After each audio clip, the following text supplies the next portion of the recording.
6 തീ തൊട്ടപ്പോൾ 7:14 കന്യക ഗർഭിണിയായി ഒരു മകനെ പ്രസവിക്കും.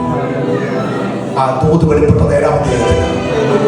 6 ദൈവത്തിന്റെ തീനാവിൽ തൊട്ടപ്പോ 7-ാം അധ്യായത്തിൽ സൂപ്പർ നാച്ചുറൽ, ആർക്കും പ്രവചിക്കാൻ പറ്റാത്തൊരു കാര്യം യെശയ്യാ പ്രവാചകൻ ആത്മാവിൽ പ്രവചിച്ചു.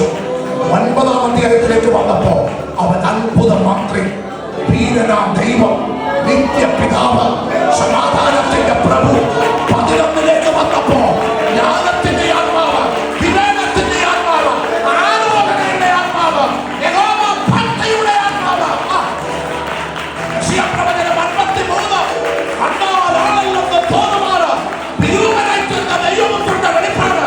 യെശയ്യാ പ്രവചനം 61 എളിയവരോട് സദ്വർത്തമാനം ഘോഷിക്കുന്ന അഭിഷക്തനായ രക്ഷകന്റെ വെളിപ്പാട്.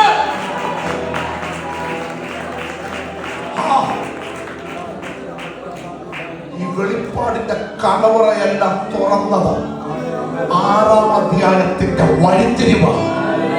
ഈ ഉപവാസ പ്രാർത്ഥന സഭയുടെ ലിസ്റ്റിനകത്ത്